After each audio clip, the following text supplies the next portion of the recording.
Kami mohon respon cakepnya. Pergi ke pasar membeli pita. Cakep.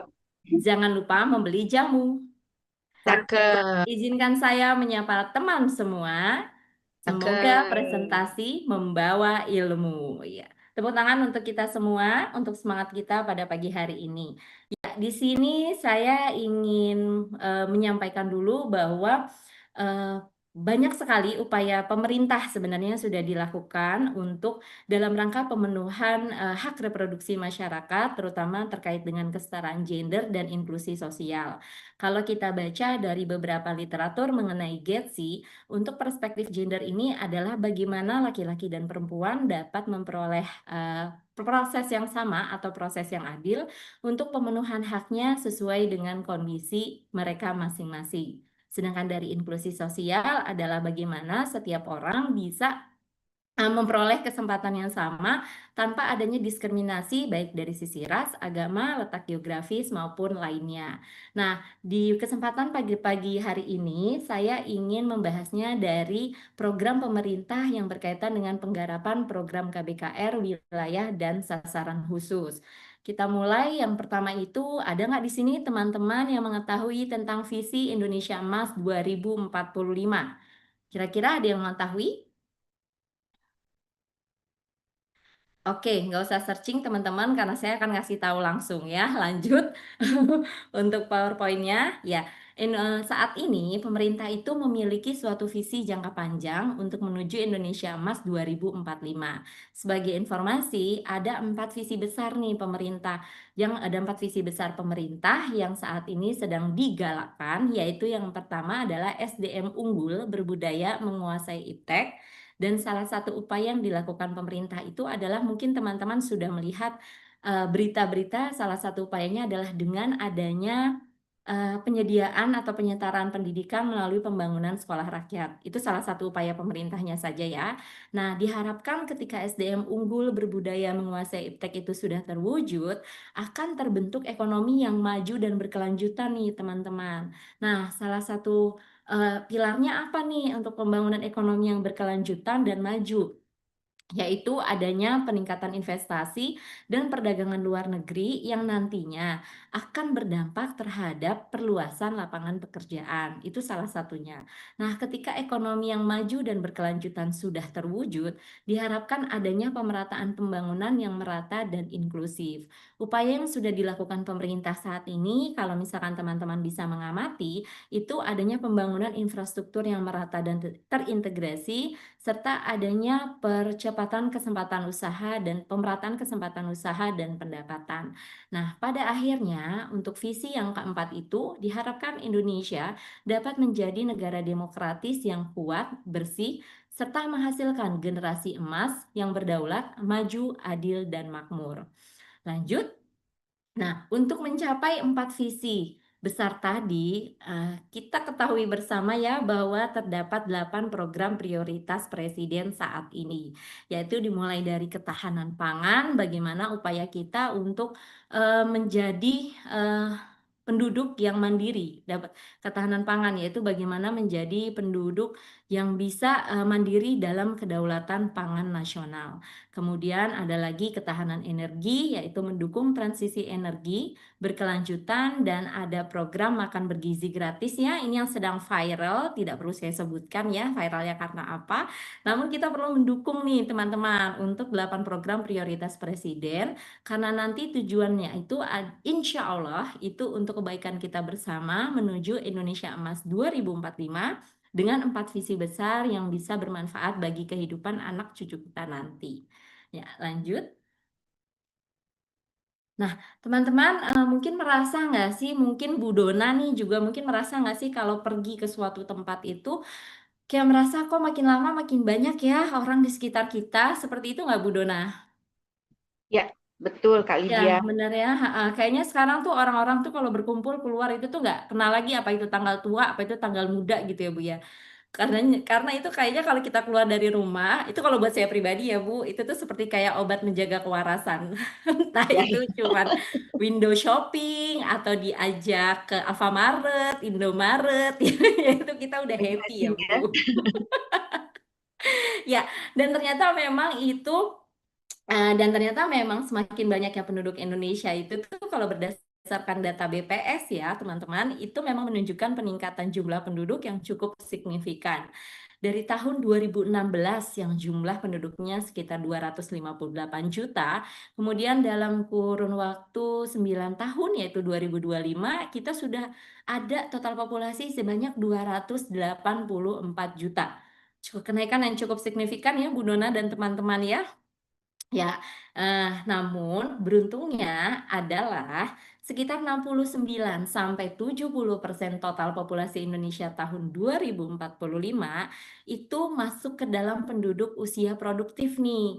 Jadi sekitar 196 juta jiwa.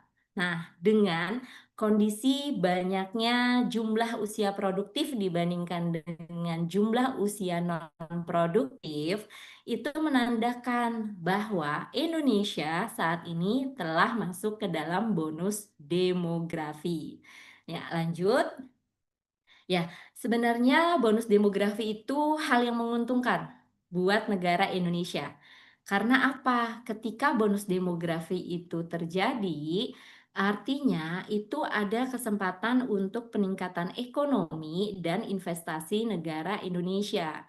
Karena dengan semakin banyaknya usia produktif, artinya makin banyak nih tabungan dan investasi yang dapat dihimpun oleh usia produktif. Nah, selain itu, dengan jumlah usia produktif sebanyak 69 sampai 70%, Indonesia itu memiliki modal manusia human capital yang sangat besar, di mana hal ini seharusnya bisa mempercepat pembangunan dan memperkuat daya saing Indonesia di tingkat global. Tapi, kalau misalkan tidak ada kebijakan yang tepat, bonus demografi bisa berubah menjadi bencana demografi. Karena apa? Karena tanpa kebijakan yang tepat, justru kita akan menjadi sebuah beban negara. Salah satunya apa? Yaitu tantangan yang terbesar, yaitu pengangguran usia muda, di mana tingkat pengangguran terbuka itu masih didominasi oleh lulusan SMA dan perguruan tinggi. Nah, jadi saya harapkan nih buat teman-teman yang sedang kuliah saat ini di UMJ, pastikan teman-teman bisa mempersiapkan diri menjadi SDM yang unggul yang memang bisa dibutuhkan oleh pasar kerja. Bahkan saya harapkan mungkin teman-teman lebih banyak nih untuk mempersiapkan lapangan pekerjaan seperti itu ya. Baik, lanjut. Nah, tadi seperti yang disampaikan bahwa bonus demografi bisa menjadi bencana demografi apabila tantangan-tantangan kependudukan itu tidak bisa kita selesaikan bersama-sama. Berdasarkan data BPS, itu terdapat 6 tantangan kependudukan yang besar, yaitu yang pertama, di mana dominasi sektor informal masih 57,8%. Kemudian masih adanya tingkat pengangguran tenaga kerja muda di usia 15 sampai 24 tahun, yaitu 17,3%. Kemudian masih tingginya prevalensi stunting berdasarkan data SSGI 2024 yaitu 19,8%. Nah, diharapkan nanti di tahun 2025 kita bisa mencapai target nih yaitu di angka 18,8%. Nah, lalu bagaimana sih upaya pemerintah untuk menjadikan bonus demografi sesuai dengan jalurnya dan bisa menyelesaikan tantangan kependudukan tersebut? Nah, saat ini Presiden dan Wakil Presiden Republik Indonesia dibantu oleh salah satu jajarannya yang namanya adalah Menteri Kependudukan dan Pembangunan Keluarga. Mungkin kalau untuk angkatan Bu Dona, angkatan Bu Dewi itu taunya Kepala Badan Kependudukan dan Keluarga Berencana ya. Seperti itu ya. Nah, Kali dia. ya, betul ya. Kalau itu kayaknya sudah familiar nih kalau BKKBN. Nah, tapi ternyata boleh lanjut.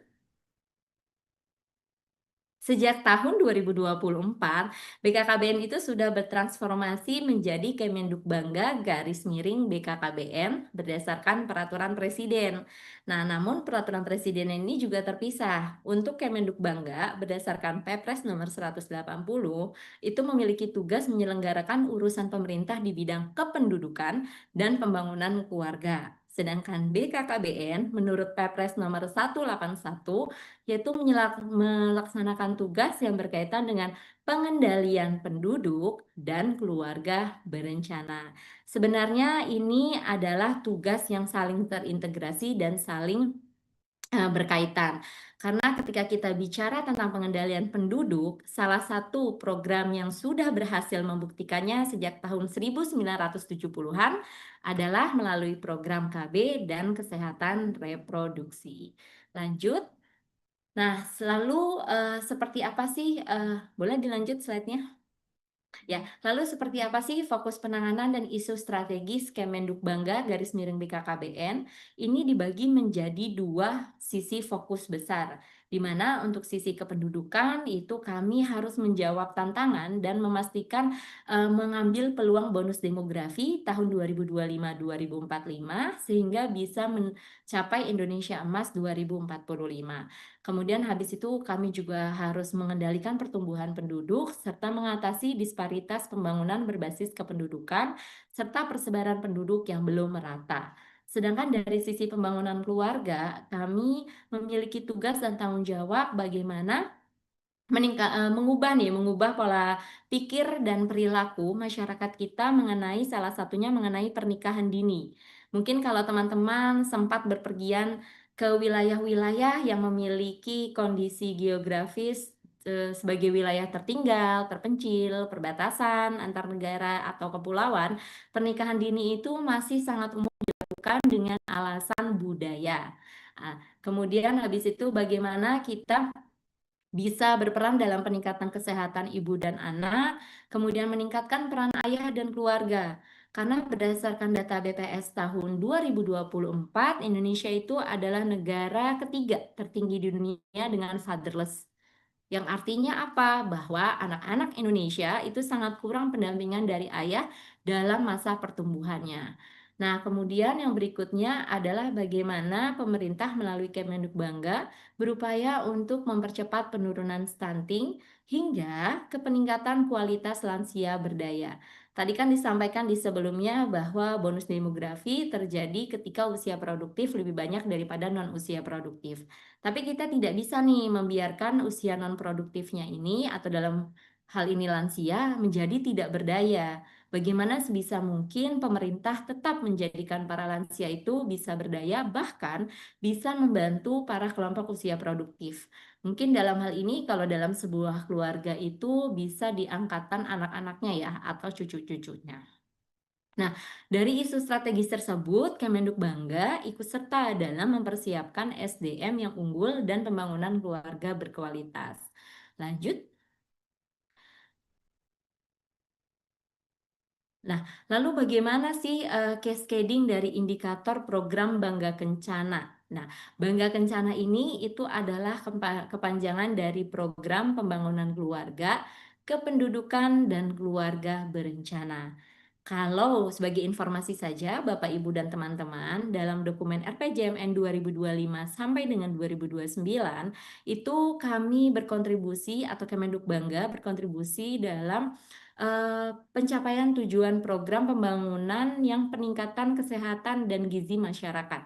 Dengan salah satu indikatornya itu adalah proporsi kebutuhan KB yang terpenuhi menurut alat atau cara KB modern.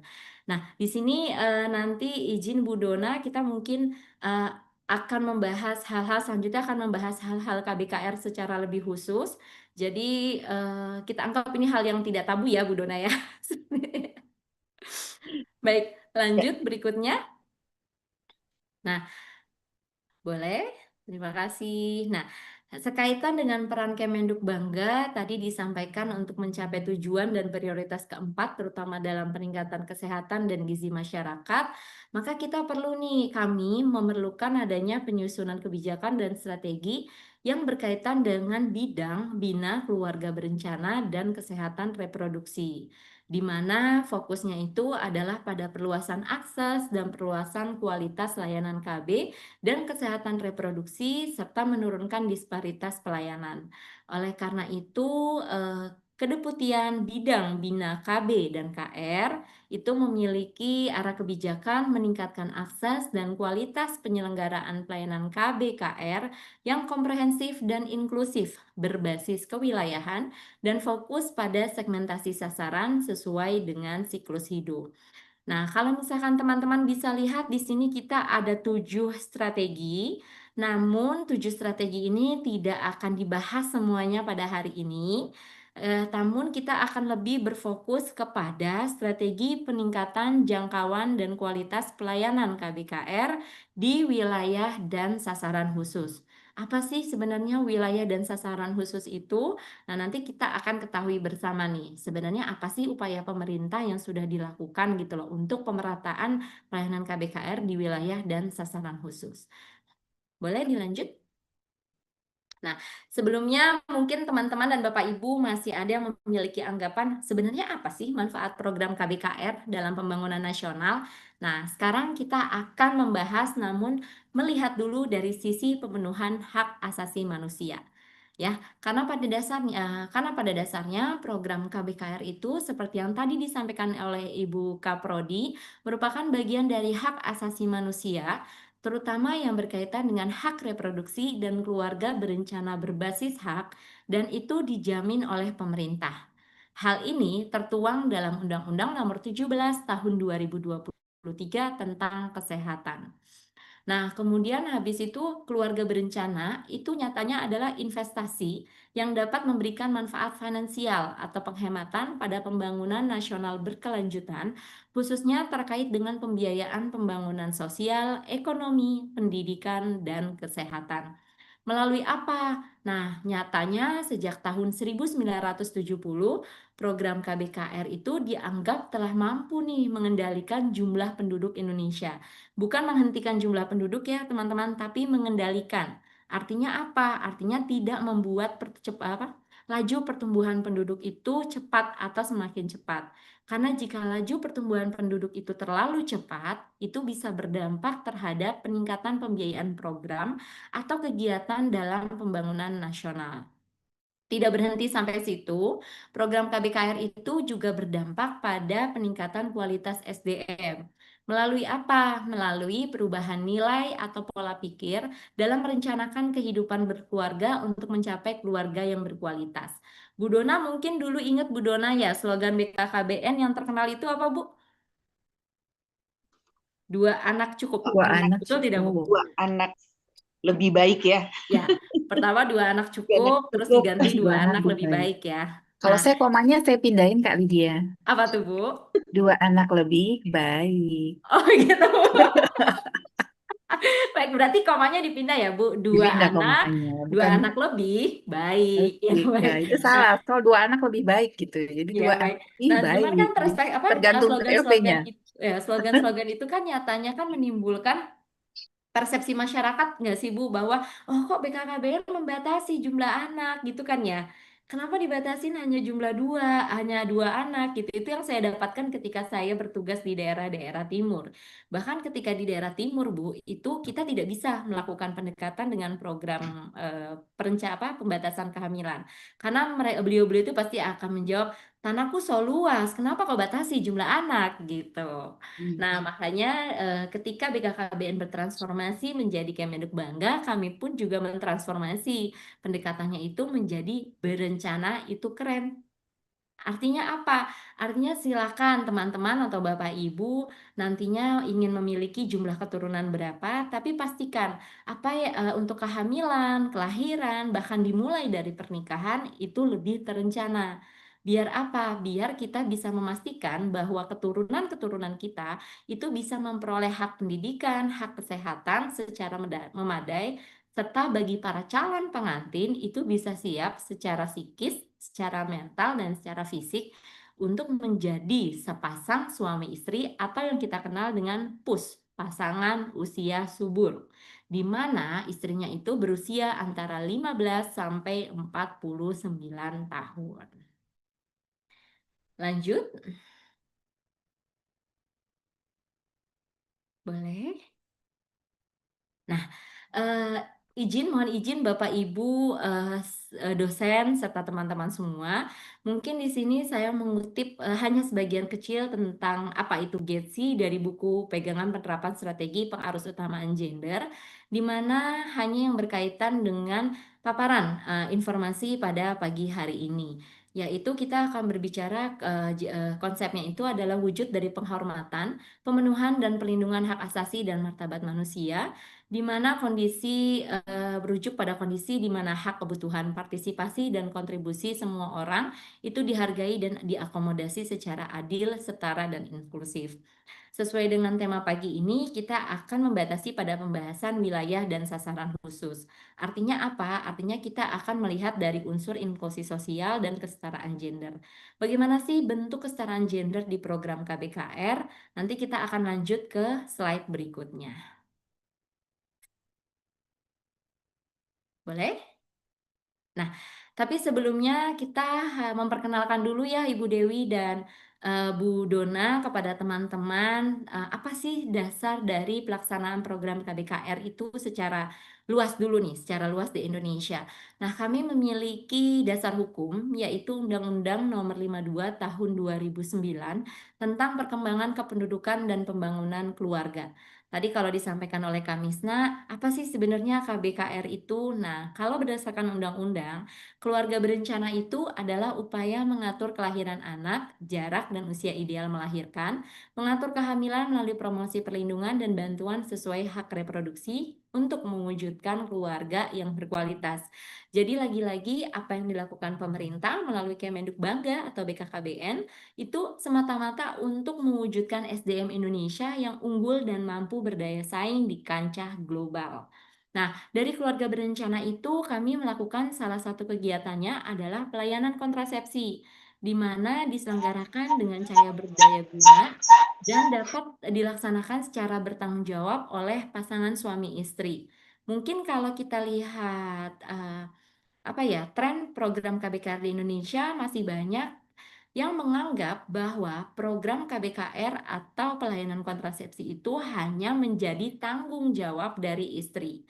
Jadi perlu dibatasi dulu ya teman-teman dan Bapak Ibu bahwa Kemenduk Bangga BKKBN itu menyelenggarakan pelayanan kontrasepsi hanya bagi pasangan usia subur, bukan wanita usia subur. Ya, seperti itu. Nah, oleh karena itu terkait dengan Undang-Undang Nomor 52, penggunaan alat kontrasepsinya itu dilakukan atas persetujuan suami istri setelah mendapatkan informasi dari tenaga kesehatan yang memiliki keahlian dan kewenangan. Jadi kita harus batasin dulu ya, sebenarnya pemerintah itu melayaninya siapa saja sih gitu. Nah, ini kita hanya sebatas pada PUS, pasangan usia subur. Lanjut.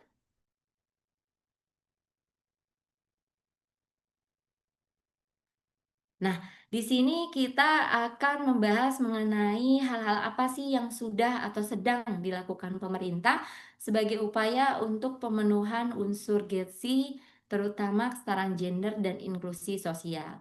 Nah, tadi disampaikan bahwa Kemenduk Bangga dibantu oleh salah satu deputi, yaitu namanya Deputi Bidang Bina, Keluarga Berencana dan Kesehatan Reproduksi. Nah, deputi itu kemudian dibantu nih oleh salah satu direktur di mana beliau memiliki tugas dan fungsi untuk peningkatan kesertaan KB di wilayah dan sasaran khusus. Nah, terkait dengan peningkatan kesertaan KB wilayah dan sasaran khusus, itu kita ada namanya Direktorat Bina Pelayanan KB Wilayah dan Sasaran Khusus yang memiliki 5 strategi utama untuk peningkatan kesertaan. Pertama, dimulai dari penguatan strategi penggarapan wilayah prioritas program KBKR yang komprehensif. Nah, kalau sekarang itu kami mengenalnya namanya wilayah prioritas penggarapan program KBKR. Nah, itu apakah sama sih dengan wilayah khusus? Nanti kita akan bahas di slide berikutnya ya. Kemudian yang kedua adalah penguatan penyelenggaraan pelayanan KB bergerak. Aduh, apalagi nih teman-teman, produk apalagi nih pelayanan KB bergerak. Ini merupakan salah satu inovasi pemerintah teman-teman untuk mendekatkan akses pelayanan bagi para pasangan usia subur, khususnya di wilayah-wilayah yang memiliki keterbatasan aksesibilitas geografis, ekonomi untuk menuju Fasiankes dalam mendapatkan pelayanan KB. Kemudian yang berikutnya adalah peningkatan demand dan penguatan suplai pelayanan KB pria. Nah, di sini Bu Dona, kira-kira asumsi apa perspektif Bu Dona tentang KB pria itu apa, Bu? Kalau boleh tahu nih. Ya, kalau KB Pria saat ini Hmm, kondom ya yang sudah umum, Kak Lydia, hmm, dan yang permanen ya, ya. vasektomi. Mm. Nah, kalau dari sisi Bu Dona nih secara singkat mengenai KB pria nih, KB pria itu kalau dari sisi Bu Dona seharusnya memang harus ditingkatkan atau bagaimana, Bu? Kalau dilihat dari sisi gendernya, jadi Mm-mm. supaya berbagi, ya itu perlu ditingkatkan. Jadi tidak hanya dari perspektif perempuannya saja. Siap. Saya setuju nih Bu Dona bisa nih jadi nominasi motivator KB pria nih. Baik, kita akan masuk lebih dalam ya Bu Dona ya tentang peningkatan kesertaan KB wilayah dan sasaran khusus. Berikutnya.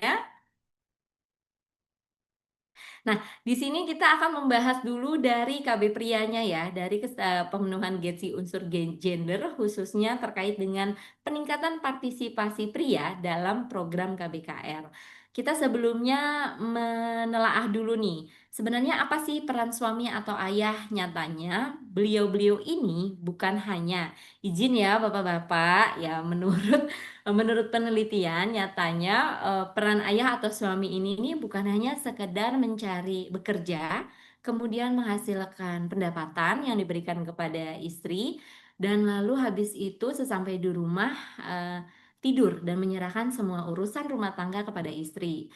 Nah, tapi sebenarnya ada beberapa peran ayah yang lebih mendalam nih Bapak Ibu, di mana peran ayah ini selanjutnya bisa berpengaruh terhadap pembentukan keluarga yang berkualitas di masa mendatang, yaitu adanya peran ekonomi, tadi kita sudah sampaikan, kemudian pelindung dan pengasuhan, mendukung tumbuh kembang dalam kegiatan bermain fisik, membangun kelekatan emosional sama seperti ibu, jadi artinya peran mengasuh anak itu bukan hanya ibu tapi juga ayah, kemudian mengajarkan nilai-nilai kehidupan, serta turut berperan sebagai model peran gender maskulin bagi anak-anaknya.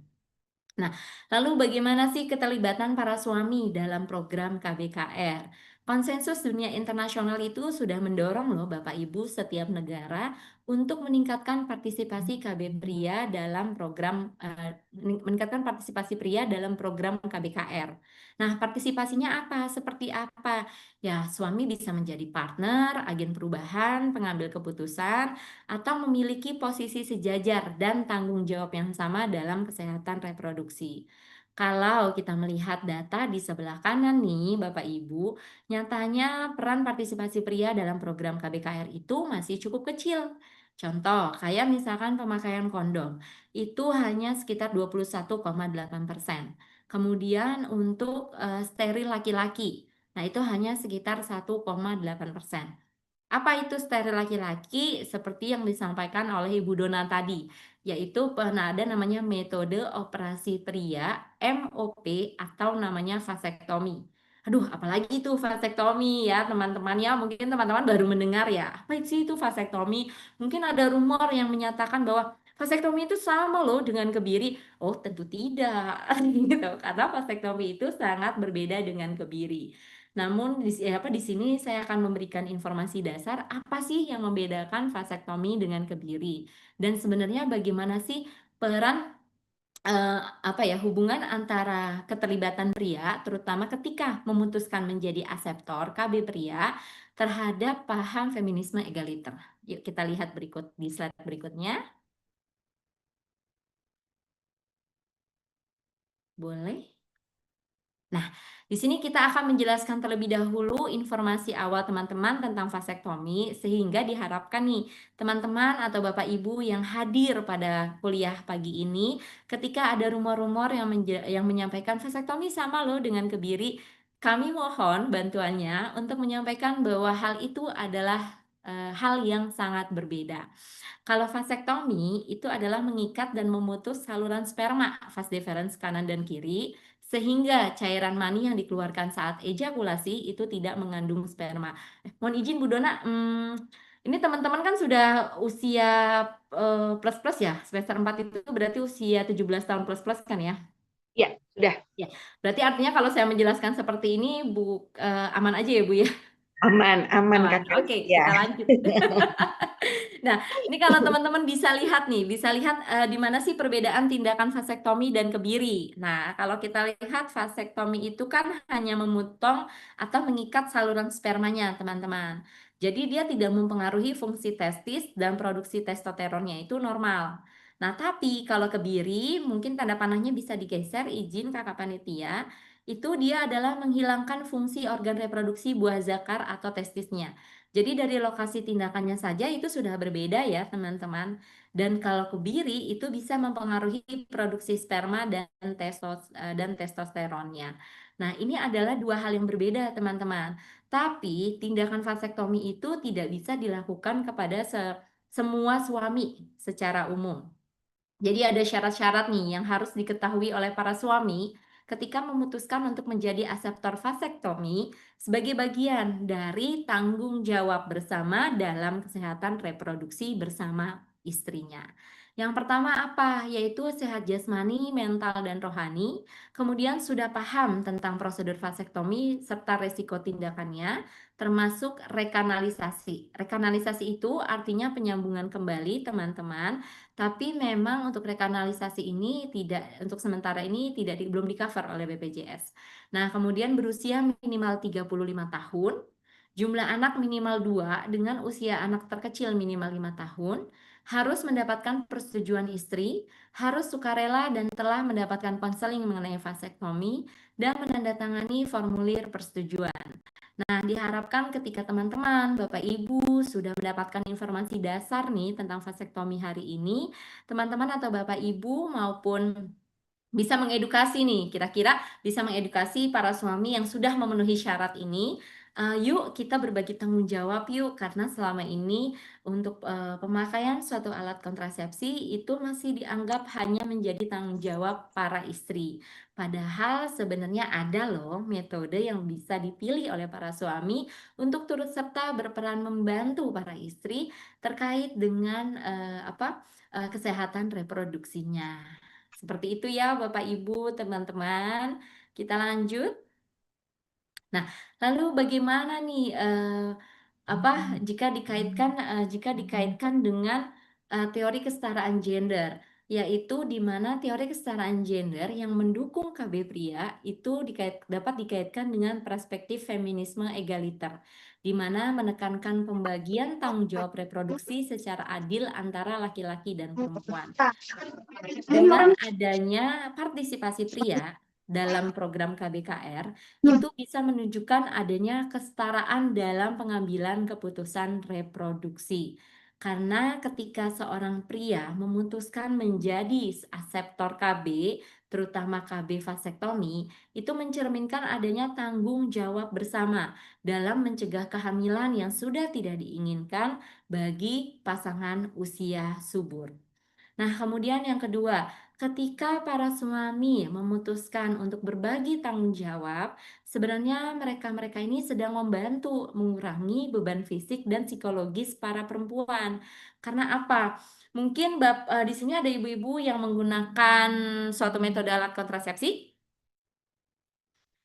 Ada mungkin ya saya anggap ada ya beberapa. Nah, kalau misalkan ibu-ibu ada yang menjadi aseptor suatu metode kontrasepsi jangka panjang, mungkin ada yang pernah memiliki efek samping hormonal nih atau resiko kesehatan. Nah, vasektomi itu adalah menawarkan atau partisipasi pria ya saya sebut ya dalam program KBKR itu menawarkan alternatif di mana pria dapat mengambil peran aktif mengurangi ketimpangan beban kesehatan reproduksinya. Kemudian habis itu yang ketiga yaitu berkaitan dengan otonomi tubuh bersama. Dalam kerangka kesetaraan, pria dan perempuan itu memiliki hak yang sama atas tubuh dan pilihan reproduksi mereka. Nah, dengan adanya partisipasi pria menjadi aseptor KB, itu memberikan otonomi untuk mengendalikan fertilitas mereka dan ini sejalan dengan prinsip bahwa kedua gender berhak atas kendali reproduksinya. Berikutnya, Lalu bagaimana sih pandangan tentang peran pria menjadi aseptor KB pria, terutama aseptor vasektomi? Kita akan melihat dari sisi kesehatan, yaitu nyatanya beberapa penelitian itu menyatakan bahwa vasektomi itu tidak memiliki dampak negatif pada fungsi seksual pria. Nah, kemudian studi-studi lain juga menunjukkan bahwa sebagian besar pria itu merasa puas dengan keputusan mereka menjadi aseptor KB pria, terutama vasektomi, dan melaporkan peningkatan kualitas hidup karena hilangnya stres terkait dengan kondisi efek samping istri akibat pemakaian kontrasepsi. Lalu dari sisi agama itu seperti apa? Dulu, tahun 1979 dan 2009 itu Majelis Ulama Indonesia sempat mengharamkan karena dianggap sebagai pemandulan permanen. Namun, pada tahun 2012 itu MUI menetapkan fatwa nih tentang vasektomi berdasarkan hasil Ijtima Ulama Indonesia. Vasektomi itu haram, tapi kecuali, jadi ada kecualinya nih Bapak Ibu dan teman-teman ya. Kecuali vasektomi dilakukan untuk tujuan yang tidak menyalahi syariat, tidak menimbulkan kemandulan permanen, adanya jaminan dapat rekanalisasi, tidak menimbulkan bahaya dan tidak dimasukkan ke dalam program dan metode kontrasepsi massal. Lalu ada rekomendasi dari MUI, yaitu yang pertama adalah pemerintah harus menjelaskan secara transparan mengenai prosedur vasektomi serta manfaat maupun bahaya vasektomi bagi masyarakat. Dan sebelum memutuskan pria untuk menjadi aseptor KB pria, terutama vasektomi, itu diperlukan adanya edukasi kepada masyarakat untuk bertanggung jawab dalam kehidupan keluarganya. Artinya apa? Mulai dari perencanaan pernikahan, kemudian perencanaan kehamilan. Nah, itu harus menjadi pembahasan atau diskusi antara suami dan istri. Kemudian habis itu pastikan bahwa tujuan penggunaannya itu adalah untuk hal-hal yang legal atau tujuannya untuk mengatur keturunan seperti itu. Lanjut. Nah, lalu upaya apa nih yang sudah dilakukan pemerintah hingga saat ini dalam meningkatkan partisipasi pria dalam program KBKR terutama yaitu meningkatkan partisipasi pria menjadi aseptor KB pria. Sebenarnya sudah banyak teman-teman dan Bapak Ibu yang dilakukan pemerintah saat ini melalui Kemendikbanggaan atau BKKBN. Kami sudah melakukan berbagai upaya mulai dari optimalisasi penggerakan dan pelayanan KB pria. Itu dilakukan mulai apa? Dilakukan mulai adanya pembentukan kelompok dan motivator KB pria. Apa itu kelompok dan motivator KB pria? Jadi kalau motivator KB pria itu adalah seorang aseptor KB pria atau istri yang suaminya menjadi aseptor KB pria dan bisa memberikan edukasi-edukasi mengenai manfaat dari adanya partisipasi pria terhadap pembentukan keluarga yang berkualitas. Seperti itu. Lalu kami juga sudah melibatkan adanya partisipasi TOMA, TOGA, TODAT dalam promosi dan KIE KB Pria.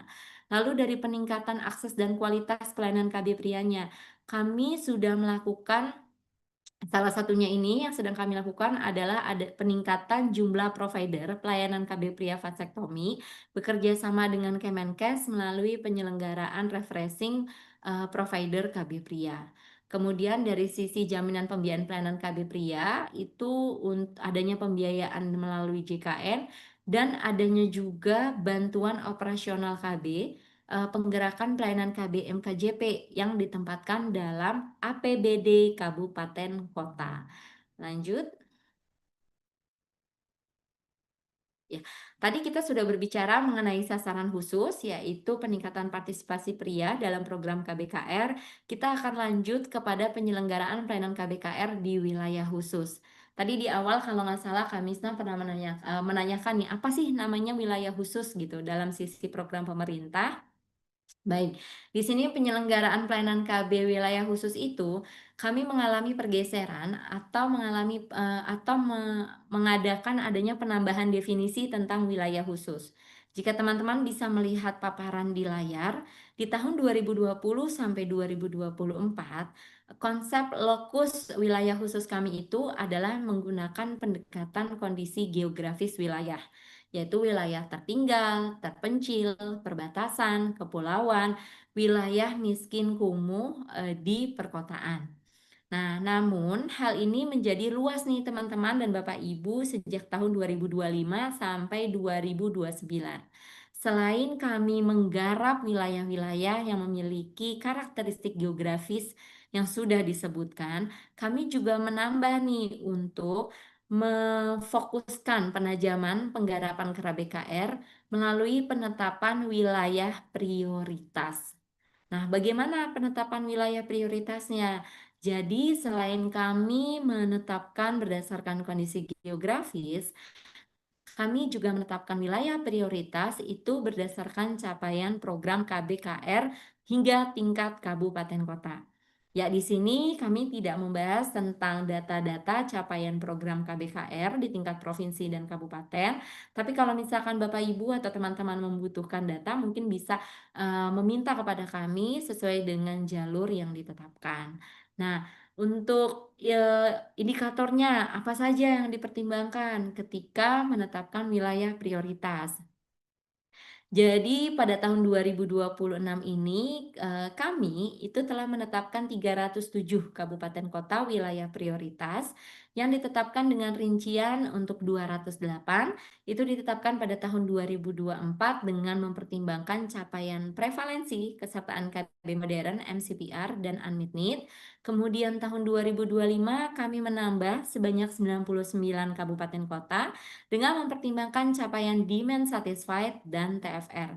Jadi kami gabungkan kedua kabupaten kota itu, akhirnya terdapat sebanyak 307 lokus prioritas untuk penajaman penggarapan program KBKR. Artinya kami tidak meninggalkan ya teman-teman ya, kami sampaikan di sini kami tidak meninggalkan penggarapan pelayanan KB bagi pus di wilayah-wilayah gangsitas tadi. Tapi justru kami menambah nih, kami menambah dengan wilayah prioritas di mana di dalamnya itu masih terdapat kabupaten kota dengan karakteristik tertinggal berdasarkan keputusan Menteri Desa dan Daerah Tertinggal. Seperti itu ya teman-teman ya. Lalu bagaimana sih sebenarnya dukungan pembiayaan untuk penyelenggaraan pelayanan KBKR di wilayah khusus? Kami ada berbagai macam pembiayaan dimulai dari APBN, dana mitra kerja, kemudian bantuan operasional penggerakan KBMKJP yang ditempatkan dalam APBD Kabupaten Kota. Bentuk kegiatannya seperti apa? Yang sudah kami laksanakan untuk memperluas aksesibilitas pus di wilayah khusus itu seperti kegiatan dengan TNI, kemudian Yayasan Dr. Share.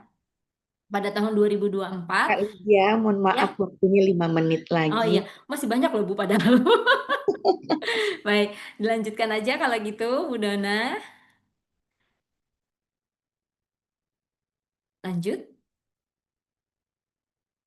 Nah, di sini ada beberapa tantangan dan hambatan ya Bapak Ibu serta teman-teman untuk penggarapan KB di wilayah dan sasaran khusus. Tapi yang terpenting saya highlight adalah masih belum meratanya jumlah tenaga lini lapangan yang dimiliki oleh Kemenduk Bangga atau BKKBN. Data nasionalnya itu tahun 2025 rasio ketersediaannya itu adalah 1:5. Artinya, satu tenaga lini lapangan itu memiliki lokus kerja sebanyak 5 desa atau kelurahan. Padahal rasio idealnya itu adalah 1:2. Kemudian hambatan kedua yang terpenting terkait KB pria yaitu masih terdapatnya tantangan budaya, sosial, dan agama. Lanjut. Nah, lalu upaya apa nih yang dilakukan oleh pemerintah untuk pendekatan aksesibilitas tersebut? Yaitu adanya penyelenggaraan pelayanan KB bergerak, yaitu penyelenggaraan KB bergerak dengan menggunakan sarana pelayanan KB bergerak atau melalui kunjungan tim pelayanan KB bergerak. Sarana apa yang kami gunakan nih untuk mendekatkan akses pelayanan? Kami punya namanya mobil unit pelayanan KB atau Muyan KB, di mana di dalamnya bisa melakukan tindakan IUD, implan, bahkan vasektomi atau MOP. Untuk MOW tetap harus dilakukan di rumah sakit. Lanjut berikutnya. Nah, sedikit lagi ya Bu Dona ya.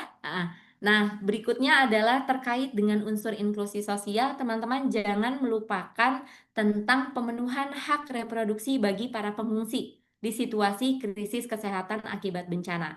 Kita ketahui bersama bahwa Indonesia itu adalah negara dengan risiko bencana yang aktif. Kalau misalkan kita lihat nih data dari BNPB, itu setiap provinsi itu memiliki indeks risiko bencana yang tinggi. Nah, kemudian bagaimana peran Kemenduk Bangga atau BKKBN dalam pemenuhan KBKR bagi para pengungsi? Lanjut. Ya, di sini kita bicara dulu tentang masalah kesehatan reproduksi. Apabila tidak terpenuhi di situasi bencana, itu bisa meningkatkan resiko yang berhubungan dengan kehamilan yang tidak direncanakan. Kita ketahui bersama ya, para pengungsi itu kan pasti akan fokus untuk bertahan hidup, kemudian menyelamatkan barang-barang berharga. Nah, di sinilah pemerintah melalui Kemenduk Bangga hadir untuk membantu para pengungsi eh, mencegah kehamilan yang tidak diinginkan ketika terjadi bencana. Lanjut.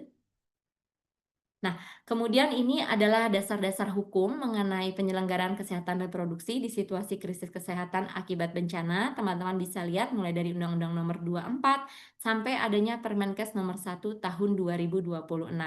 Di mana untuk pelayanan KBKR di situasi krisis kesehatan akibat bencana itu dilakukan oleh tim yang namanya Subcluster Kesehatan Reproduksi. Lanjut. Nah, di sini posisinya, teman-teman saya jelaskan dulu secara singkat bahwa klaster kesehatan nasional itu dipimpin oleh Kementerian Kesehatan, di mana anggota klaster kesehatan salah satunya itu adalah subklaster kesehatan reproduksi. Lalu di manakah peran Kemenduk Bangga atau BKKBN dalam hal ini? Kami bertanggung jawab dalam komponen pelayanan kontrasepsi untuk mencegah kehamilan yang tidak diinginkan. Namun, secara global, sasaran pelayanan kesehatan reproduksi pada situasi krisis kesehatan itu dimulai dari bayi baru lahir sampai kelompok lanjut usia. Teman-teman dan Bapak Ibu bisa baca di layar secara lengkapnya. Lanjut. Nah, kemudian penyelenggaraan kesehatan reproduksi itu dapat diberikan terpadu dengan komponen PPAM lainnya. Nah, dua alasan kenapa pentingnya pemakaian kontrasepsi pada krisis kesehatan, yaitu ingin anak ditunda, di mana rencana memiliki anak setelah kondisi stabil dan tidak ingin anak lagi. Berikutnya. Nah, di sini adalah 5 dampak apabila tidak tersedianya layanan kontrasepsi, dimulai dari kemungkinan terjadinya aborsi tidak aman, kehamilan tidak direncanakan, hingga meningkatnya resiko kematian akibat kehamilan dan persalinan. Lanjut.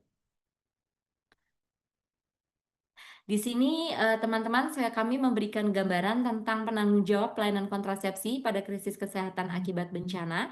Itu secara berjenjang mulai dari kabupaten kota, ada namanya perangkat daerah KB, kemudian di tingkat provinsi kami punya perwakilan BKKBN provinsi, dan di tingkat nasional dalam hal ini adalah Kemenduk Bangga atau BKKBN pusat. Lanjut.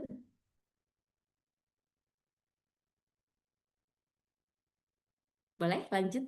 Nah, langkah-langkah apa yang kami lakukan ketika tanggap darurat krisis kesehatan? Yang pertama adalah memastikan tersedianya alokon bagi PUS, kemudian menyediakan pelayanan kontrasepsi. Dimulai dengan apa? Memeriksa kira-kira sarana prasarana yang dapat melakukan pelayanan kontrasepsi, seperti melihat fasiankes statis yang masih berfungsi, atau menggunakan fasiankes sementara seperti tenda Kespro, atau menggunakan sarana pelayanan KB bergerak seperti Nguyan KB. Kemudian adanya kualifikasi dan kompetensi konsultan untuk memastikan tersedianya materi KIE, di mana kami menyediakan materi KIE untuk di pengungsian itu di barang-barang bantuan bagi pengungsi. Jadi kami tidak menyebarkan leaflet seperti itu ya.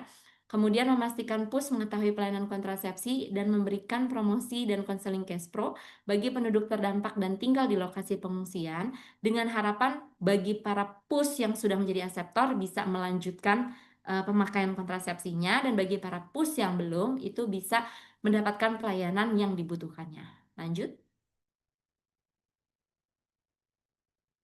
Nah, kesimpulannya apa teman-teman? Bahwa penyelenggaraan pelayanan KBKR di wilayah dan sasaran khusus itu merupakan salah satu upaya pemerintah dalam memastikan terpenuhnya kebutuhan hak reproduksi para PUS.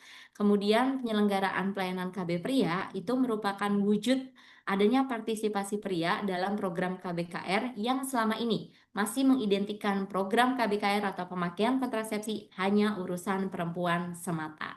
Nah, diharapkan dengan adanya penggarapan KB di wilayah dan sasaran khusus ini, kita bisa memastikan bahwa no one living behind.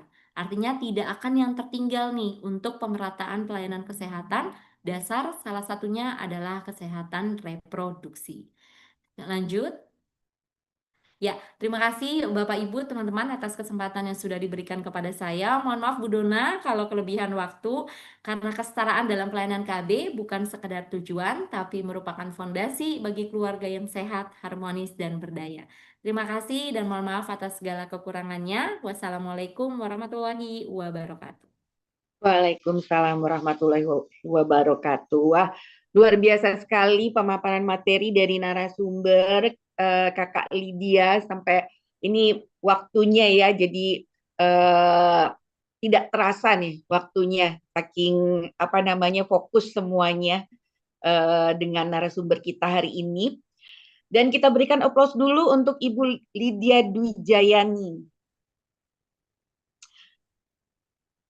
Ya, terima kasih. Selanjutnya, bagi teman-teman, Bapak Ibu dosen dan rekan-rekan mahasiswa untuk menggunakan kesempatannya menggali ilmu dari narasumber kita hari ini dengan sebaik-baiknya. Silakan yang ingin bertanya bisa raise hand atau melalui room chat dengan menyebutkan namanya berikut dari kelas atau di room chat menuliskan nama dan dari kelas apa. Silakan.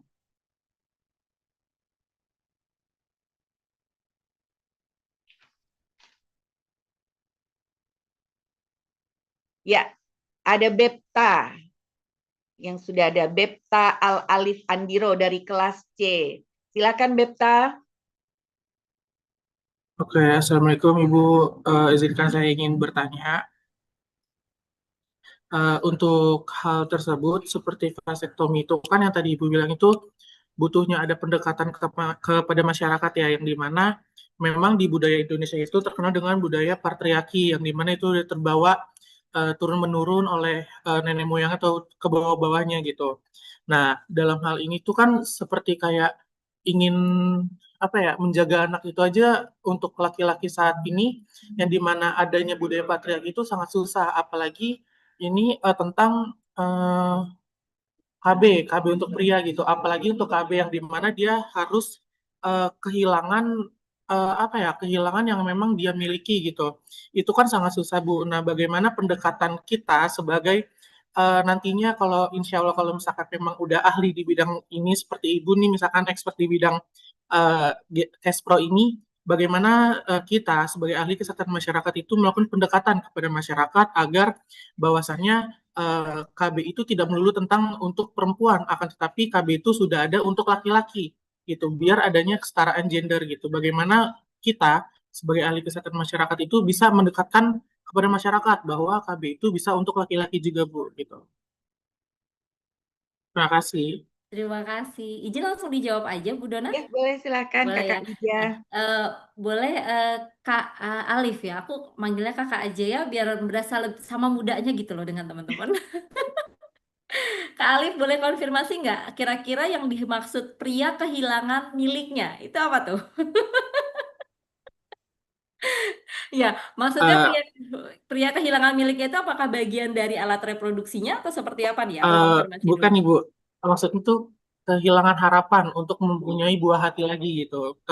Misalkan gimana ya, mungkin ini agak sensitif ya Ibu ya. Nggak apa-apa, Kan nggak ada hal yang tabu Gak di apa-apa, sini. Bepta. Oke. Gini, misalkan kalau misalkan perempuan itu kan eh, ada yang alat kontrasepsinya itu hanya sementara, misalkan seperti implan, lalu KB pil dan KB suntik seperti itu Ibu. Nah, tapi lelaki itu kalau KB yang seperti sementaranya itu hanya dikit, cuman hanya kondom doang ya, betul kan Ibu? Nah, gitu. Betul. Jadi sisa yang lainnya itu KB-nya itu yang memang permanen gitu Bu. Yang Ah, dia itu yang maksud saya kehilangan harapan itu ya itu yang kayak programnya itu ya memang yang permanen gitu, sisanya yang Oke. tidak permanennya hanya yang kondomnya doang gitu Ibu. Oke, baik. Sebelumnya kita sampaikan informasi lagi ya, mungkin kepada Kak Alif dan teman-teman bahwa jika yang teman-teman maksud itu adalah kehilangan bagian dari alat reproduksinya, itu untuk vasektomi itu berbeda dengan kebiri, seperti yang tadi aku sampaikan ya. Jadi kalau kebiri itu memang testisnya diambil, jangan ngilu ya, yang punya jangan ngilu. Nah, tapi kalau misalkan vasektomi itu adalah hanya memotong atau mengikat saluran vas deferennya. Jadi, untuk dilakukan rekanalisasi atau penyambungan kembali itu masih dimungkinkan, Kak Alif. Tapi dilakukan oleh provider yang memang benar-benar paham bagaimana proses rekanalisasi tersebut. Nah, jadi memang sebagian besar provider itu saat ini itu memang sudah dibekali dengan kemampuan untuk melakukan rekanalisasi. Tapi kami harus menyampaikan nih, untuk kemungkinan rekanalisasi itu adalah sekian persen. Walaupun memang banyak praktik baik yang menyatakan bahwa rekanalisasi itu bisa berhasil. Ya, jadi kita tidak ada nih yang menghilangkan suatu bagian dari alat reproduksi pria ya untuk vasektomi. Jadi aman-aman aja nih kalau misalkan Kak Alif mau ngasih tahu bapaknya, misalkan di keluarga udah punya 3 anak nih, ayah udah cukup deh anaknya, ayah yuk vasektomi yuk gitu. Jadi nanti bisa berikan nih paparan yang tadi kita saksikan bersama-sama bahwa vasektomi nggak ada dampak loh ya katanya gitu. Kalau menurut kalau menurut dari Kemenduk Bangga seperti itu. Nah, lalu sebenarnya upaya apa nih yang sudah kami lakukan? Kami sudah melakukan berbagai upaya, Kak Alif. Nah, yang sekarang lagi gencar kami lakukan itu, saat ini, itu adalah kami sedang menyusun buku saku pandangan para tokoh agama dari 5 agama besar di Indonesia mengenai vasektomi. Jadi kami memang sudah ada tuh bukunya di tahun 2016. Tapi kan itu sudah 9 tahun yang lalu ya. Nah, jadi di tahun ini sampai dengan tahun depan, kami sedang berupaya menyusun buku saku mengenai pandangan vasektomi dari berbagai tokoh agama. Tidak hanya sampai di situ, Kak Alif, kami juga sudah melibatkan forum pemuka agama se-Indonesia yang namanya Fapsadu. Mungkin Kak Alif bisa browsing di Google Fapsadu itu tuh apa. Nah, dan itu tuh sudah kami lakukan sejak lama kali, sejak zaman Pak Haryono Suyono, mungkin Bu Dona juga tahu ya Bu. Beliau adalah pelopor dari program KB.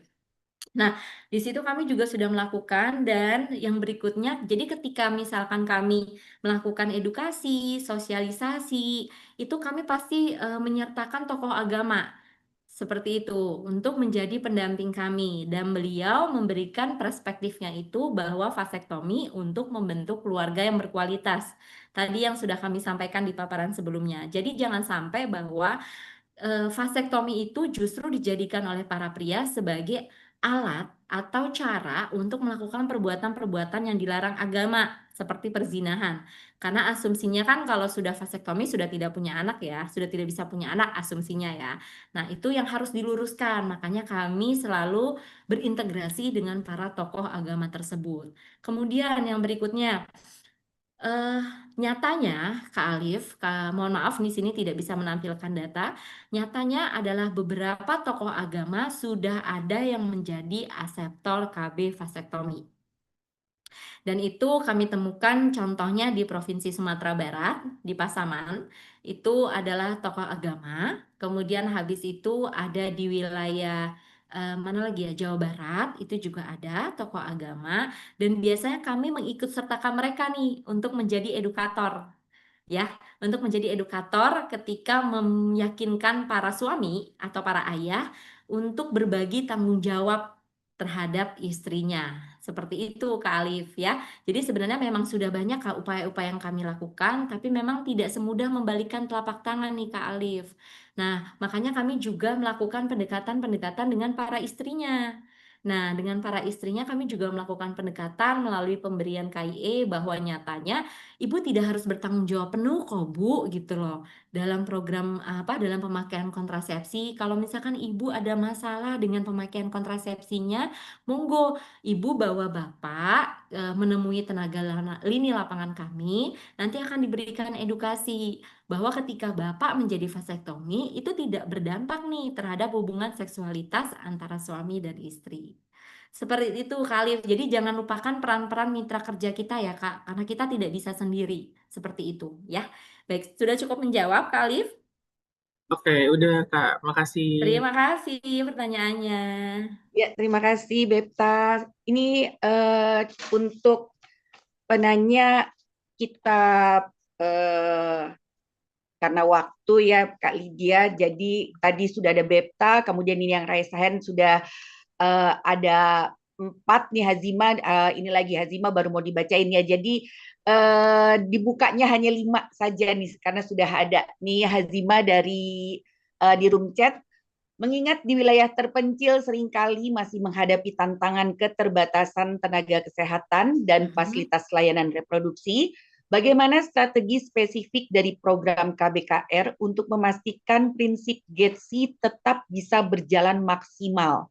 Lalu, bagaimana cara mengevaluasi agar penerapan GETSI ini benar-benar berdampak pada kualitas layanan yang dirasakan masyarakat rentan dan bukan sekedar kelengkapan indikator program saja.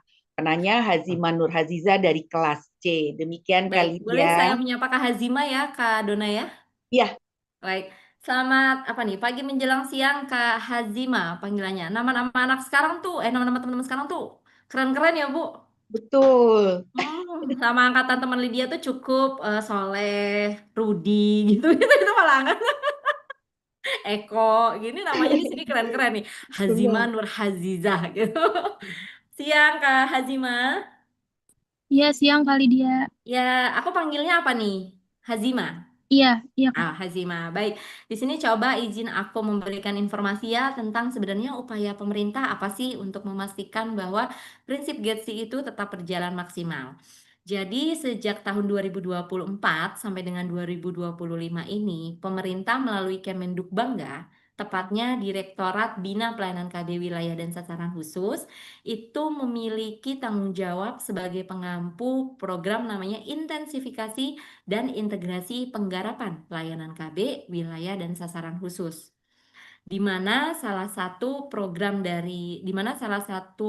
manfaat atau pembiayaan dari program tersebut adalah kami bisa menyediakan atau mendatangkan provider nih ke Azima apabila di kabupaten-kabupaten tertinggal atau 3T itu tidak memiliki provider yang mampu laksana untuk melakukan pelayanan kontrasepsi, terutama pelayanan KB pria.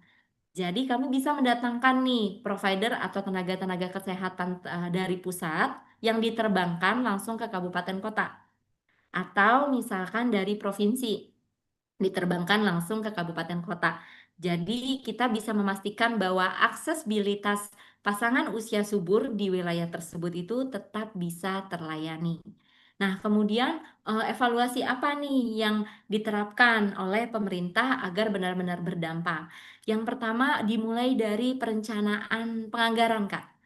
Nah, jadi kita ada namanya perencanaan penganggaran berbasis gender dan itu diprakarsai oleh Bappenas. Jadi bagaimana konsep perencanaan penganggaran di kementerian lembaga itu bisa mengakomodir pemenuhan kebutuhan unsur gender dan inklusi sosial. Oleh karena itu, dalam perencanaan penganggaran Kak, kami memiliki yang namanya rincian output.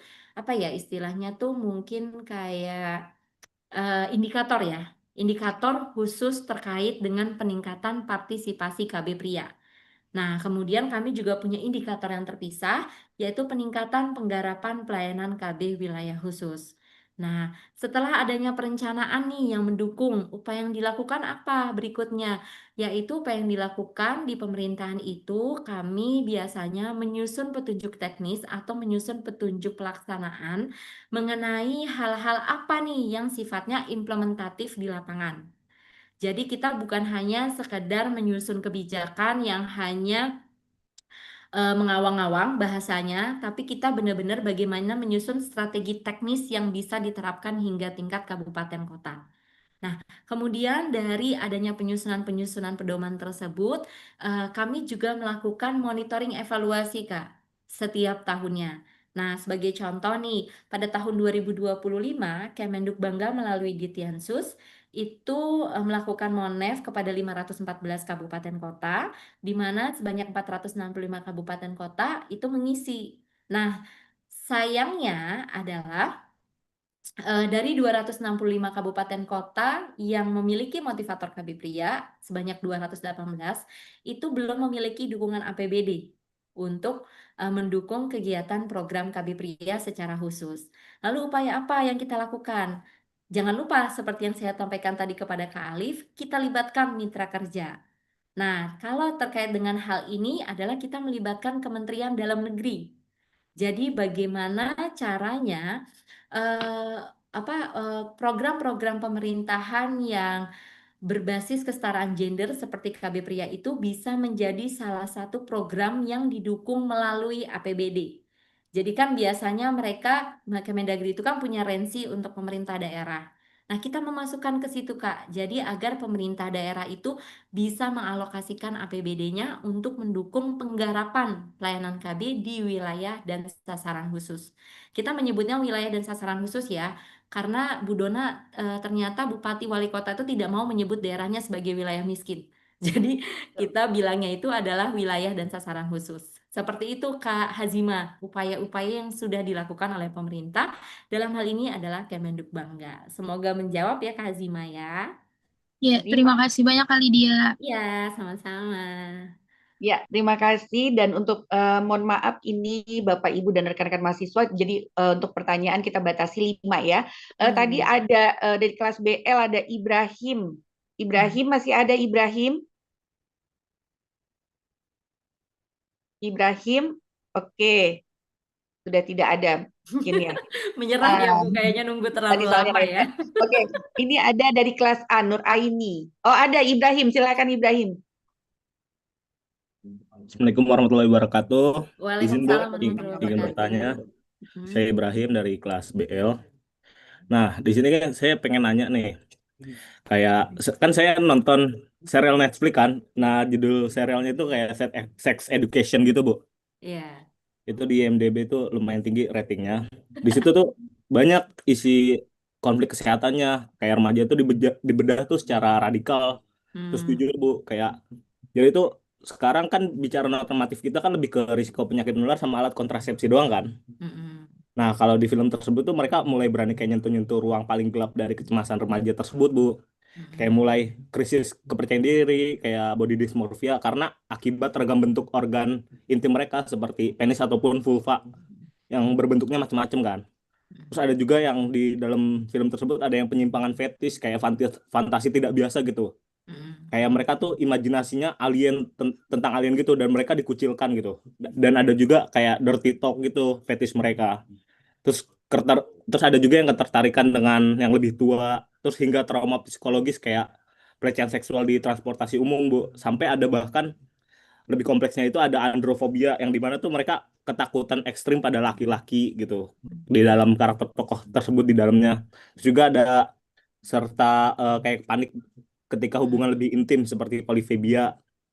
Nah, terus di sisi lain serial tersebut juga sering kayak ngeliatin gimana runtuhnya tuh komunikasi ketika orang tua sama sekali nggak mau ngebahas seks gitu.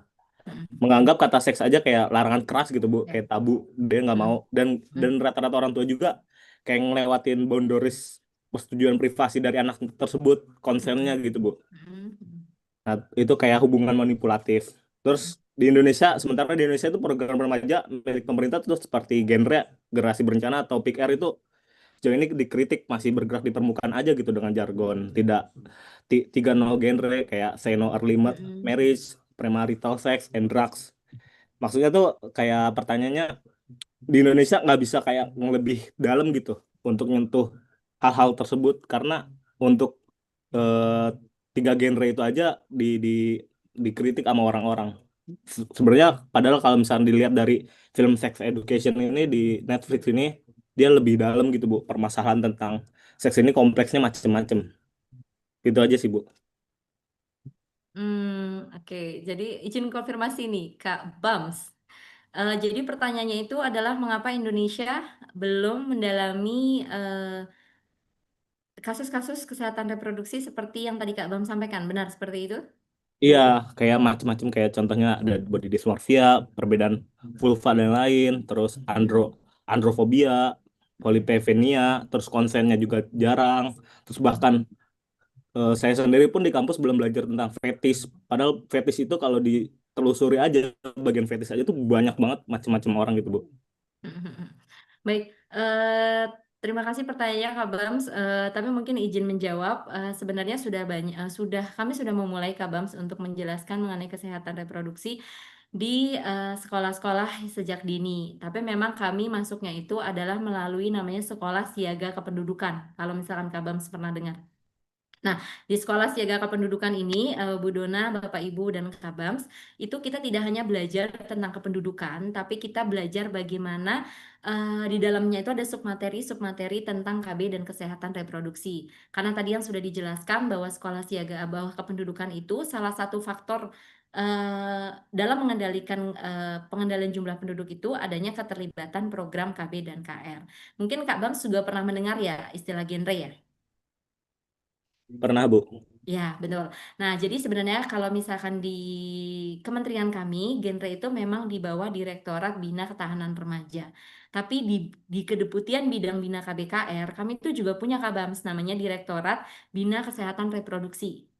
Nah, itu Bina Kesehatan Reproduksi itu saat ini Kabam, sebenarnya kami sudah melakukan program peningkatan edukasi Kespro bagi remaja kelompok resiko tinggi.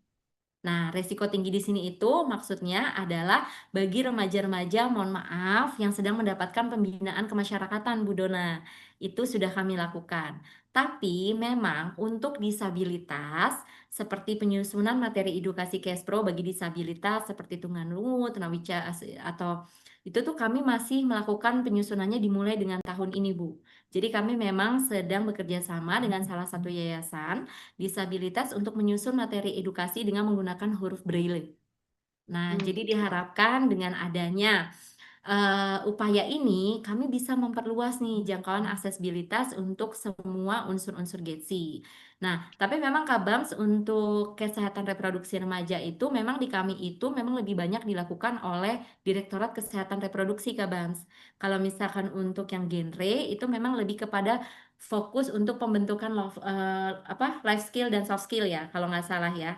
Bagaimana menjadi remaja yang mampu memiliki kemampuan untuk berdaya saing baik di kancah global, nasional maupun di kancah lokal. Seperti itu Kak Bams ya. Jadi mohon izin kami akan melakukan bertahap seperti masukan Kak Bams, tapi memang kami mohon waktu dan sebenarnya kami juga sudah menyasar ke sekolah-sekolah, tapi memang tidak hanya tentang program KBKR-nya saja, tapi tentang program kependudukan dan pembangunan keluarganya. Karena kita jangan lupa ya untuk soal usia-usia sekolah, terutama di wilayah 3T, itu pasti orang tuanya sudah ada kepikiran buat menikahkan anaknya tuh, sekolah SMP atau SMA, ya kan? Nah, jadi di situ bagaimana kami memberikan edukasi tentang edukasi tentang perencanaan pernikahan, biasanya di situ kami insertkan tentang program KBKR-nya, baik itu manfaat, resiko maupun sebagainya. Seperti itu Kak Bams, izin semoga bisa menjawab. Ya. Ibu, Ya. pengen nanya ini. Ada nggak sih kampus yang ada konseling tentang sex education gitu, Bu? Kadang kan ada beberapa sekolah atau kampus yang malah mereka tuh progresif gitu. Jadi bener-bener ngelarang. Padahal mau remaja dilarang pun mereka bakal tetap nerobos nyari tahu gitu, Bu. Makasih, Bu. Oke, untuk pertanyaan Kak Bams ini mungkin Bu Dona izin kami tampung dulu dan kami akan cari informasinya lebih lanjut ya Bu Dona ya. Ya, Nanti baik, kalau baik. misalkan sudah ada mungkin aku bisa sampaikan ke Kak Aci. Tapi sebenarnya di kantor kami itu sudah ada ruang konseling. Tapi mungkin untuk remaja-remaja itu masih menganggap bahwa nanti mungkin ada pemikiran ya dari orang-orang sekitar nih ngapain remaja ke kantor BKKBN gitu ya Kak Bams ya. Baik nanti kami akan coba cari informasinya lebih lanjut untuk pertanyaan Kak Bams yang ini boleh ya ditambung dulu ya. Ya. Makasih Kak Bams. Oke, Makasih terima Ibu. kasih Ya, Ibrahim untuk sama-sama. pertanyaannya. Dan lanjut, ini ada dari kelas A, Nur Aini, silahkan pertanyaannya secara singkat. Assalamualaikum warahmatullahi Nur wabarakatuh. Aini, Assalamualaikum warahmatullahi oke, kita wabarakatuh. lewat dulu. Waalaikumsalam warahmatullahi wabarakatuh. Silakan Kak Nur Aini. Assalamualaikum warahmatullahi wabarakatuh. Peningkatan partisipasi laki-laki dalam program KB merupakan indikator yang cukup untuk menilai keberhasilan upaya kesetaraan gender atau diperlukan indikator yang lebih substantif seperti peningkatan otonomi perempuan dan kesetaraan dalam pengambilan keputusan reproduksi di tingkat keluarga. Demikian Kak Lydia, pertanyaan dari Reni Diana Juliatin. Ini dari kelas D.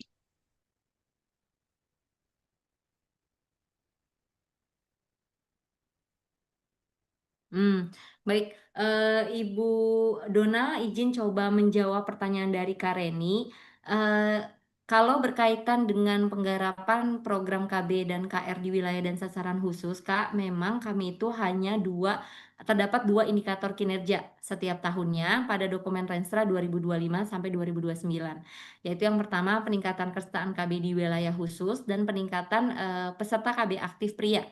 Peningkatan peserta KB aktif pria yang di mana kami membandingkannya itu adalah dengan seluruh peserta KB aktif untuk setiap mix metodenya seperti itu. Namun kalau berbicara mengenai indikator yang lebih substansif seperti peningkatan otonomi perempuan dan kesetaraan dalam pengambilan keputusan reproduksi di tingkat keluarga, itu memang ada di direktorat yang lain, Kak. Kebetulan kami tidak memiliki indikator tersebut, namun memang tidak secara tersurat, Kak. Nah, dan itu biasanya kami lakukan dengan menggunakan survei, Bu. Namanya adalah pendataan keluarga. Mungkin teman-teman sudah pernah dengar ya, apa itu pendataan keluarga? Mungkin ada yang sudah menggunakan datanya juga. Nah, di mana salah satu pertanyaan dari pendataan keluarga itu adalah ada pertanyaan mengenai pengambilan keputusan tentang pemakaian kontrasepsi. Itu apakah hanya istri saja, suami saja, atau ada keputusan bersama? Seperti itu. Nah, selain itu juga ada, kalau nggak salah, ada pertanyaan tentang sumber informasi yang didapatkan oleh pasangan suami istri tersebut. Apakah sumber informasinya itu hanya melalui televisi, media sosial, atau melalui kunjungan Fasiankes atau kunjungan nih para tenaga lini lapangan menuju tempat tinggal atau lokasi tempat tinggal para pus tersebut. Jadi sebenarnya kami sudah ada Bu Dona dan Kak Reni pertanyaan-pertanyaan yang berkaitan dengan peningkatan otonomi perempuan dan kesetaraan dalam pengambilan keputusan reproduksi. Namun itu tidak menjadi indikator tempat saya bekerja, tapi menjadi indikator dari direktorat lain dan itu sudah kami tampung dalam pertanyaan di form survei pendataan keluarga yang dilakukan selama setahun sekali. Seperti itu, Bu Dona. Ya, baik. Terima kasih. Ini lanjut ya, Kak Lydia. Ya, Jadi tadi dari Aini katanya nge-lag nih jaringannya. Jadi ya. via room chat ini. Pertanyaannya tadi disebutkan dari fatwa MUI, vasektomi itu haram. Namun program ini tidak akan haram jika tidak menyebabkan mudarat. Lantas, bagaimana dengan KB perempuan yang dapat menyebabkan mudarat bagi diri mereka seperti pengeroposan tulang jika memilih KB suntik, menimbulkan masalah kardiovaskuler jika memilih KB pil dan sebagainya. Saya merasa seperti standar ganda di sini. Maaf atas perspektif saya, mungkin Ibu bisa meluruskan agar saya bisa mengerti. Dari Nur Aini kelas A. Baik, terima kasih Kak Nuraini. Pertanyaannya kritis sekali ya, Bu. Kak Nuraini. Baik, Kak Nuraini, kalau misalkan Kak Nuraini menjelaskan tentang pengeroposan tulang jika memilih KB suntik menimbulkan masalah kardiovaskular jika memilih KB pil. Izin apakah boleh disampaikan ini dampak dari pemakaian KB suntik atau KB pil setelah pemakaian berapa lama? Karena memang kami mengenal ada yang namanya efek samping, Ibu, kemudian ada mengenal namanya komplikasi berat. seperti itu. Jadi ketika memang kita tidak bisa pungkiri ya Bu, ketika badan mendapatkan kayak misalkan cair, dalam hal ini suntikan cairan, kemudian atau kita meminum pil, kemudian atau enggak yang pemakaian implan, itu kan yang hormonal ya sifatnya ya Bu, itu memang ada beberapa efek samping, yang bisa menyebabkan ketidaknyamanan nih pada kondisi seorang perempuan. Namun sejauh ini Ibu, kami sudah melakukan berbagai upaya edukasi sebelum pasangan usia subur itu memutuskan untuk menggunakan suatu kontrasepsi. Sekali lagi kami tekankan di sini bahwa pemakaian kontrasepsi itu bukanlah hal yang dapat dipaksakan ya teman-teman ya. Dan sifat penggunaan atau penyediaan alat dan metode kontrasepsi pemerintah saat ini itu adalah menggunakan metode kafetaria. Artinya apa? Artinya bahwa pasangan usia subur atau suami istri bisa memilih suatu alat, cara, atau metode kontrasepsi yang sesuai dengan kondisi kesehatannya. Artinya, sebelum misalkan Bu Dona memutuskan menggunakan alat kontrasepsi, maka kita ada yang namanya adalah konseling yang menjadi bagian dari pra pelayanan kesehatan, di mana kita biasanya menyampaikan kondisi-kondisi kesehatan kita itu kepada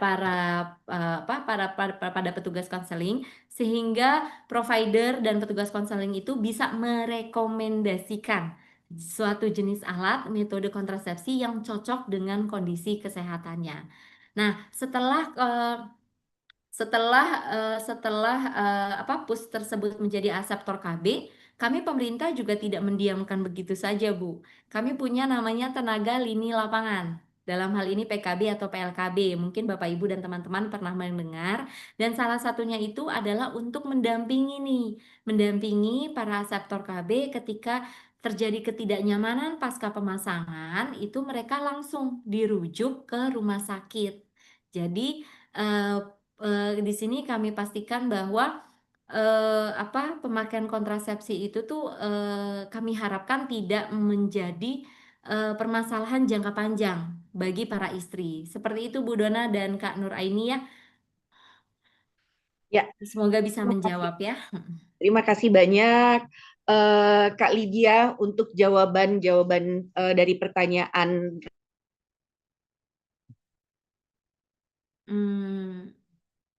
Ibu Dona Iya, izin. sepertinya Bu Dona ada gangguan rekan-rekan Iya. mahasiswa. sinyal ya. Dan untuk rekan-rekan mahasiswa yang belum terjawab, ya sudah? Sudah Bu, lanjut. Jadi mohon maaf rekan-rekan mahasiswa yang sudah bertanya di room chat, mungkin nanti ditampung via WA dan nanti akan dijawab oleh Kak Lydia, karena Kak Lydia juga ada lanjut, nanti ada kegiatan pelatihan offline luar biasa, dan ibu-ibu dosen di sini juga ada kegiatan ngajar, ada kegiatan yang lainnya.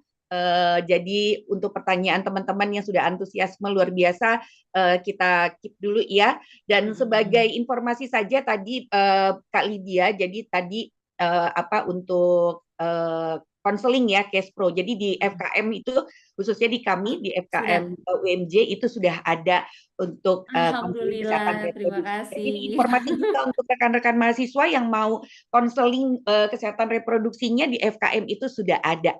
Ya. Jangan malu ya, jangan malu. Ya. Kalau nggak salah di UI juga udah ada.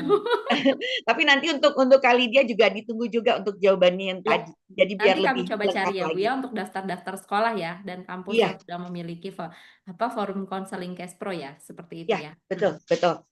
Oke, baiklah, pertanyaan tadi menutup sesi kita di hari ini. Terima kasih untuk narasumber dan antusiasme dari partisipasi teman-teman nih luar biasa dalam sesi tanya jawab ya. Sebagai penutup sesi materi ini, izinkan saya menyampaikan beberapa poin penting bahwa penggarapan program keluarga berencana dan kesehatan reproduksi KBKR di wilayah dan sasaran khusus perlu dilaksanakan dengan memperhatikan prinsip Gender Equality, Disability and Social Inclusion atau GEDSI.